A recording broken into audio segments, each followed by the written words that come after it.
नमस्कार साथियों, स्वागत है आपका बीएचयूबी हिस्ट्री चैनल में। तो हम लोग कबीरदास जी से संबंधित महत्वपूर्ण प्रश्नों की चर्चा कर रहे थे। तो हम लोगों ने पहला प्रश्न देख लिया है। अब कबीरदास जी के भाव पक्ष से संबंधित प्रश्न देखेंगे। तो कबीरदास जी की जो पहला प्रश्न है, कबीर की भक्ति के दार्शनिक पक्ष का विवेचन कीजिए। तो काफी महत्वपूर्ण प्रश्न है, ये पूछा भी जाता है। तो आइए देखते हैं। अब देखिए, दो प्रकार के प्रश्न पूछे जा सकते हैं इससे। कबीर की भक्ति के दार्शनिक पक्ष का विवेचन कीजिए और दूसरा कबीर के दर्शन संबंधी विचार क्या थे, विवेचन कीजिए। अब इन दोनों में देखिए थोड़ा डिफरेंस है। मैं बता रहा हूँ आपको कैसे लिखना है, आप उसी प्रकार लिखिएगा। देखिए, पहले प्रश्न में ये पूछ रहा है कि कबीर की जो भक्ति जो कर रहे हैं, ठीक है, उसका दार्शनिक पक्ष क्या है। ठीक है, दार्शनिक मतलब भक्ति के संदर्भ में उनके क्या विचार हैं। ठीक है, तो इस चीज को हम लोग पहले बताएंगे। तो आइए पहले ये देख लेते हैं। कबीर मूलतः भक्त हैं, दार्शनिक नहीं। ठीक है, आप लोगों को मैंने बताया ही है जीवन परिचय वाले में कि कबीरदास जी पढ़े लिखे नहीं थे। ठीक है, वे एक भक्त थे, दार्शनिक नहीं थे। वे साक्षर भी नहीं थे कि विभिन्न दर्शन ग्रंथ पढ़ सकें, किंतु वे बहुश्रुत थे। बहुश्रुत मतलब काफी सुनने वाले, जहां भी उनको सुनने को मिलता था वे सुनते थे और उसको ग्रहण करते थे। और उन्होंने विभिन्न दार्शनिक वचनों को पर्याप्त मात्रा में सुना था। उनके पास कोई निश्चित और पूर्व निर्धारित दार्शनिक सिद्धांत नहीं था। उन्होंने विभिन्न स्रोतों से विभिन्न विचारों को ग्रहण किया। उन पर भारतीय औपनिषदिक चिंतन, शंकर के औपनिषदिक मतलब जो हमारे उपनिषद हैं, भारत के उपनिषद हैं, ठीक है, उसके विचार, शंकर का अद्वैतवाद। अब शंकर का अद्वैतवाद क्या है, देखिए, जो ये जिसका भी दर्शन शास्त्र, जो लोग फिलॉसफी पढ़े होंगे उनको पता होगा कि हमारे भारतीय दर्शन में एक शंकराचार्य हैं जिनका अद्वैतवाद दर्शन है। ठीक है, इसमें क्या है, इस दर्शन में ये बताया गया है कि जो ईश्वर है वह एक है। ठीक है, इसके अतिरिक्त और कुछ भी नहीं है। अद्वैत मतलब दो नहीं है। ठीक है, मतलब एक ही है, ईश्वर एक ही है। और दूसरी बात है कि जो ईश्वर है वे अगम अगोचर है। ठीक है, वो दिखाई नहीं देता और न ही उसे आप अनिर्वचनीय है, न ही उसे आप बोल के व्यक्त कर सकते हैं। ठीक है, दूसरा है कि वे केवल ब्रह्म को ही सत्य मानते, ब्रह्म मतलब ईश्वर को। ठीक है, और इस जगत को मिथ्या मानते हैं। और एक पॉइंट है कि संसार जो है ब्रह्म की माया है। तो ये जो संसार है हमारा, ठीक है, वो ईश्वर की ही एक माया है। ठीक है, तो ये तीन चार बातें हैं जो कि अद्वैतवाद दर्शन में शंकराचार्य जी ने बताई थी। ठीक है, ये हो गया। अब नाथ पंथियों की योग साधना। नाथ पंथी जो नाथ लोग थे, ठीक है, वे लोग क्या करते थे, षट चक्र वेदन, कुंडलिनी जागरण, ठीक है, और ये सब करते थे। ठीक है, तो ये सभी विचार, इन सभी के विचार, नाथ पंथियों की योग साधना, सूफियों के भावनात्मक रहस्यवाद। ठीक है, भावनात्मक रहस्यवाद में क्या है कि देखिए, रहस्यवाद क्या है, जीव व ब्रह्म के मध्य एकत्व की स्थिति हो और उसमें कहीं रहस्य की स्थिति हो तो उसे रहस्यवाद कह देते हैं। ठीक है, अब भावनात्मक रहस्यवाद क्या है, भावनात्मक में ये होता है, देखिए, जो सूफी लोग हैं वे ईश्वर को निर्गुण मानते हैं। ठीक है, तो चूंकि ईश्वर अमूर्त है, इसलिए भावनात्मक अनुभूतियों के आधार पर ही एकत्व की अनुभूति होती है। ठीक है, कुछ अपने भावों के आधार पे ही उस वे ईश्वर को और स्वयं को एक दूसरे से जोड़ते हैं। ठीक है, तो ये हो गया। ये भी जब कबीर का रहस्यवाद प्रश्न पढ़ाऊंगा तो उसमें डिटेल से बताऊंगा।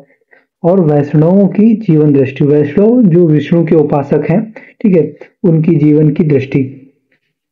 तो ये सभी कुछ दर्शन है जिनका विचार, जो इन सभी का जो दर्शन है, कबीर ने इन सभी के दर्शन से कुछ कुछ तत्व अपने दर्शन में ग्रहण किए हैं। ब्रह्म, आत्मा, शरीर, जगत आदि विभिन्न सिद्धांतों के परिप्रेक्ष्य में उनके दर्शन का विवेचन किया जा सकता है। तो सबसे पहले हम पहले प्रश्न का उत्तर देख रहे हैं, ये तो भूमिका हो जाएगी। कबीर की भक्ति के दार्शनिक पक्ष। ठीक है, तो अब उनकी भक्ति में उन्होंने क्या क्या विचार शामिल किए हैं वे देख रहे हैं। तो कबीर की भक्ति का दार्शनिक आधार मूलतः अद्वैतवाद का है, जो कुछ मायनों में नाथ परंपरा से भी मेल खाता है।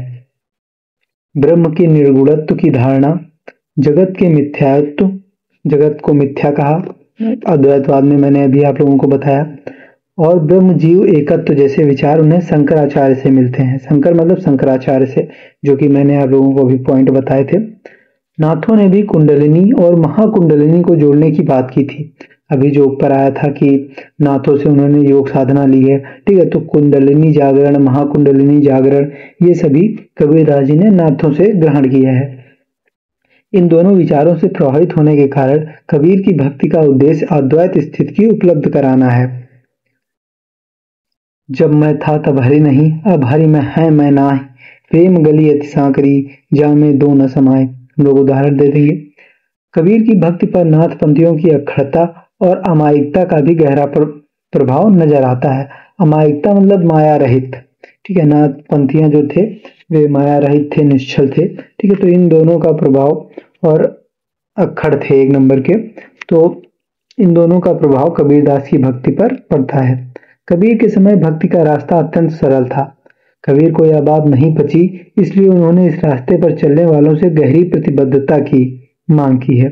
ठीक है, उस समय जो था कि कोई भी कबीर को यह बात नहीं पची, इसलिए उन्होंने इस रास्ते पर चलने वालों से, तो उस समय जो भक्ति का मार्ग था वो बहुत सरल था, इसलिए उन्होंने कबीरदास जी ने कहा कि यह मार्ग इतना भी सरल नहीं है। यही उन्होंने अपने दोहे में व्यक्त किया है। कबीर यह घर प्रेम का, खाला का घर नाहि, शीश उतारे हाथ करी, सो पैसे घर माही। ठीक है, ये उदाहरण हम लोग दे देंगे। कबीर की भक्ति में चरम तन्मयता का भाव उन बिंदुओं पर नजर आता है जब वे सूफियों के तसव्वुफ दर्शन पर आधारित भावनात्मक रहस्यवाद की स्थिति में होते हैं। देखिए, कुछ इसमें टर्म कठिन है, मैं उनको सरल करके बता रहा हूँ। जैसे तसव्वुफ क्या होता है? तसव्वुफ मतलब जो सूफी लोग थे, ठीक है, सूफी लोग जैसे मली मोहम्मद जायसी, वो सूफी लोग हैं। तो ये लोग क्या है, तो इनके जो ईश्वर हैं वे निर्गुण हैं। ठीक है, तो ये क्या करते हैं, लौकिक प्रेम, लौकिक मतलब हम लोगों का जो प्रेम है, इसकी मदद से वे पारलौकिक प्रेम मतलब ईश्वर के प्रेम को प्राप्त करना चाहते हैं। इसे ही तसव्वुफ कहते हैं। तो ये हो गया, ठीक है। ईश्वर के विरह की सूफियाना तड़प और ईश्वर के मिलन की स्थिति में हाल की मस्ती, ये सब अनुभूतियां सूफियों के प्रभाव से कबीर की कविता में दिखती हैं। ठीक है, तो अब हम लोग उदाहरण दे देंगे कि वे एकदम मस्ती से, जैसे कि हमें सूफियों के तसव्वुफ दर्शन में मिलता है, वैसे ही कबीर के भी दोहों में हमें उनके इस भाव का प्रतिपादन देखने को मिलता है। तलफे बिन बालम मोर जिया, दिन नहीं चैन रात नहीं निंदिया, तलफ तलफ के भौर किया। कबीर की भक्ति वैष्णव परंपरा से भी प्रभावित है। यह वैष्णव परंपरा से सगुण और अवतारी ईश्वर का विचार चाहे स्वीकार न करें, गुरु भक्ति, विनम्रता, शरणागति, जीव मात्र के प्रति करुणा का भाव और प्रपत्ति जैसे तत्व जरूर आत्मसात करती है। प्रपत्ति मतलब अनंत भक्ति। गुरु भक्ति के भाव और प्रपत्ति मूलक निवेदनों की दृष्टि से तो कबीर किसी भी वैष्णव भक्त से बढ़े चढ़े नजर आते हैं। उदाहरण के लिए, गुरु गोविंद दोऊ खड़े, काके लागों पाए, बलिहारी गुरु आपने, जिन गोविंद दियो मिलाए। तो ये हो जाएगा। अब जो पहला प्रश्न है वो वहां तक, अब उसमें आप ब्रह्म, जो मैं ये ब्रह्म वाला पढ़ाने जा रहा हूँ, ये ब्रह्म को भी समाहित कर सकते हैं और फिर इतना मिला के आप पहले प्रश्न का उत्तर लिख सकते हैं। आइए ये भी देख लेते हैं ब्रह्म का। ब्रह्म के संदर्भ में कबीर की दृष्टि मूलतः अद्वैतवादी है, जिसके अनुसार ब्रह्म एक है और वही सत है। कुछ आलोचकों ने कबीर के ब्रह्म विचार पर शंकर के अद्वैतवाद तथा इस्लामी एकेश्वरवाद का प्रभाव माना है। एकेश्वरवाद मतलब इस्लाम में केवल एक ही ईश्वर को माना जाता है, तो वही यहाँ पे कहा गया है। सच यह है कि कबीर के एकेश्वरवाद पर शंकर का प्रभाव अधिक स्पष्ट है। इसका प्रमाण यह है कि इस्लामी एकेश्वरवाद में जगत को सत्य माना गया है, मतलब सत्य माना गया है, जबकि शंकर के अद्वैतवाद की तरह कबीर ने जगत को मिथ्या माना। अभी मैंने आप लोगों को बताया था कि शंकराचार्य ने ब्रह्म को सत्य माना है और जगत को मिथ्या माना है। तो वही है, कबीरदास जी भी कहते हैं, रहना नहीं देश वीराना है, या संसार कागज की पुड़िया, बूंद पड़े घुल जाना है। देखिए, मैं इतने सारे उदाहरण दे रहा हूँ, आप दो तीन उदाहरण मैक्सिमम याद कर लीजिए। एक प्रश्न में यदि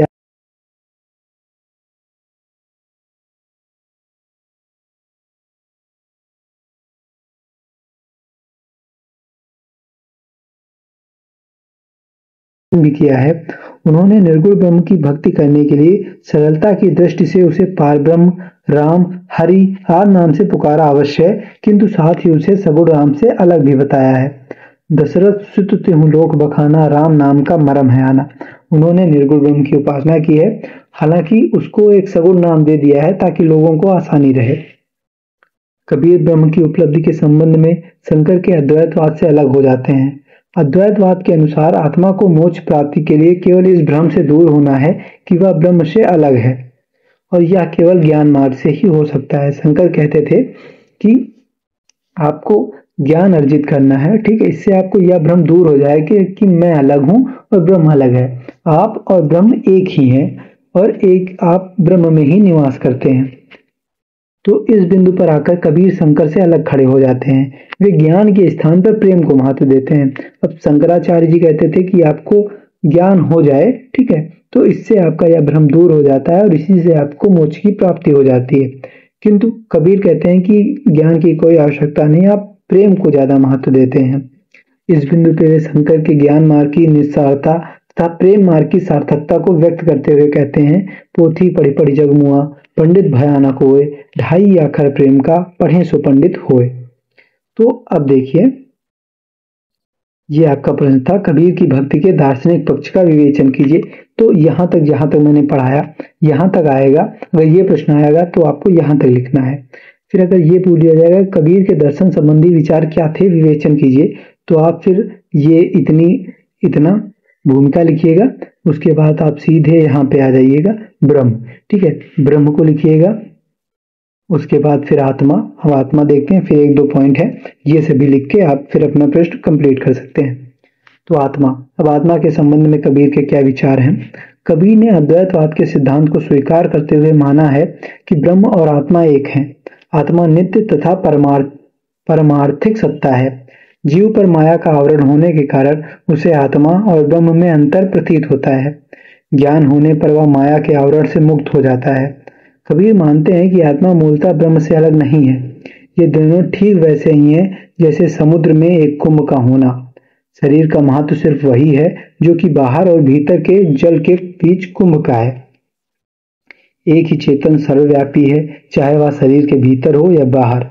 इसलिए वे स्पष्ट कहते हैं, कबीर कहते हैं कि एक समुद्र के बीच मान लीजिए एक कुआं है, ठीक है, और कुएं के भीतर जैसे पानी है वैसे समुद्र में जैसा पानी है वैसा ही कुएं के भीतर भी पानी है। केवल वो दीवार हटा दी जाए तो फिर वो उसी में मिल जाएगा और फिर आप अंतर नहीं कर पाएंगे। वैसे ही कबीर कह रहे हैं कि हमारी जो जीव आत्मा है वे ब्रह्म के ही साथ ही है, ठीक है, उसी में एक कुएं की भांति है।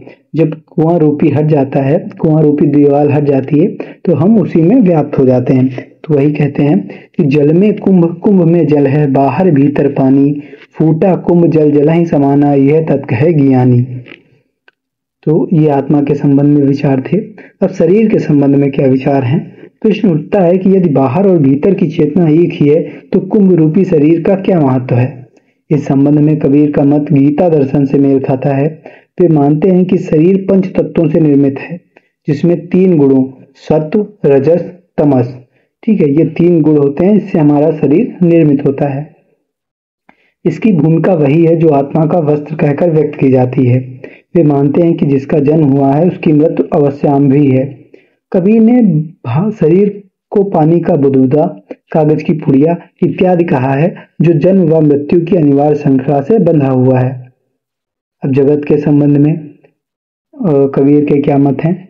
भारतीय दर्शन में जगत को प्रायः बंधन का कारण मानकर कम महत्व दिया गया है। शंकराचार्य ने तो जगत को सिर्फ व्यवहारिक स्तर की सत्ता कहते हुए मिथ्या घोषित किया है। उनका दावा है कि परमार्थिक ज्ञान की प्राप्ति होते ही जगत का अनुभव समाप्त हो जाता है। जब आप ईश्वर का ज्ञान कर लेते हैं तब ये जगत आपको इसका अनुभव समाप्त हो जाता है। दूसरी ओर रामानुज और रामानंद जैसे वैष्णव वेदांतियों ने जगत के वास्तविक होने पर बल दिया है, ठीक है, जो रामानुजाचार्य थे और रामानंद थे जो कि कबीरदास जी के गुरु थे। तो इन्होंने, ये लोग वैष्णव वेदांती है, विष्णु की उपासना करते हैं, ठीक है, इन्होंने विष्णु के अवतार राम जी हैं, ठीक, राम जी की आराधना करते हैं। तो इन लोगों ने माना है कि जगत वास्तविक है। इस दृष्टि से कबीर अद्वैत वेदांत के ज्यादा निकट हैं, क्योंकि उन्होंने बार बार जगत की निस्सारता पर बल दिया है। वे शंकर की तरह जगत को ब्रह्म का विवर्त या आभास मानते हैं। ठीक है, वे मानते हैं कि ये जो ब्रह्म है उसका आभास मात्र या जगत है।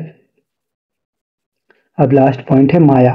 ठीक है, ये लिख देंगे, ब्रह्म, शरीर, माया, जगत। ठीक है, ये 3 4 5 पॉइंट जो हैं ये लिख देंगे तो आपका उत्तर कंप्लीट हो जाएगा। आइए माया के संबंध में विचार देखते हैं। माया का विचार भारतीय दर्शन में उपनिषदों से ही दिखने लगता है और नव्य वेदांत, महर्षि अरविंद इत्यादि तक लगातार बना हुआ है। माया का विचार भारत में 2 प्रकार का है। उपनिषदों, वैष्णव वेदांतियों तथा नव्य वेदांतियों ने इसे ब्रह्म की सृजनात्मक शक्ति के रूप में प्रशंसा की निगाह से देखा है, जबकि शंकराचार्य तथा अन्य अद्वैत वेदांतियों ने इसे प्रपंच पैदा करने वाली या मिथ्या जगत के भ्रम को रचने वाली शक्ति के रूप में देखा है। स्पष्टता, इस दृष्टिकोण के समर्थक माया का विरोध करते हैं, समर्थन नहीं। कबीर ने भी माया की व्याख्या अद्वैतवादी दृष्टिकोण से ही की है और उसे साधक को दिग्भ्रमित करने वाली दुष्ट शक्ति के रूप में परिभाषित किया है। धन और स्त्री के लालच को उन्होंने मुक्ता माया कहकर खारिज किया है। माया मुई न मन मुआ, मरी मरी गया शरीर, आशा तृष्णा ना मुई, यों कह गया कबीर। तो अब इसका निष्कर्ष लिख देंगे। उपर्युक्त विवेचन के आधार पर हम कह सकते हैं कि कबीर ने किसी स्वतंत्र दार्शनिक चिंतन का सूत्रपात नहीं किया, लेकिन वे अपनी दार्शनिक चेतना को अलग अलग स्रोतों से ग्रहण करते हुए उस पर अपनी अनुभूति की मोहर लगाते हैं। मतलब वो सभी दार्शनिकों के मतों को लेते हैं, फिर अपने अनुभव के आधार पे उसको प्रतिपादित करते हैं। ब्रह्म, जीवन, मृत्यु, जगत और माया कबीर के दर्शन में मात्र शब्द नहीं है, अपितु अनुभव के जीवंत प्रसंग हैं, जिनके माध्यम से कबीर सत्य की उपलब्धि करते हैं और साथ ही साथ असत्य की छाया से पाठक को आगाह कराते हैं। दर्शन कबीर के यहाँ उद्देश्य नहीं है, वरन भक्ति का साधन है। इस रूप में वह पर्याप्त भी है और प्रासंगिक भी। ठीक है, तो यही निष्कर्ष आप पहले वाले प्रश्न के उत्तर में भी लिख सकते हैं। तो ये आपका प्रश्न कंप्लीट हो गया। देखिए, अब इसमें 4-5 ही टॉपिक हैं। अब जैसे आप प्रश्नों को उठाएंगे तो देखेंगे, जैसे मैंने आपको दर्शन के बारे में बता ही दिया। अब कबीर का सामाजिक चेतना, ये 3 प्रश्न हैं, ये तीनों एक ही प्रकार से हो जाएंगे। फिर क्रांतिकारी चेतना अलग बता दूंगा। फिर भक्ति का स्वरूप, ये तीनों प्रश्न एक में ही हो जाएंगे। फिर रहस्यवाद एक में हो जाएगा और फिर 2 प्रश्न और बचेंगे, उनको भी हम लोग कर लेंगे। मतलब 4-5 वीडियो में आप लोगों का कबीरदास जी समाप्त हो जाएंगे और इसके बाद फिर हम लोग जो अगले हैं सूरदास या तुलसीदास, उनको पढ़ेंगे। तो धन्यवाद।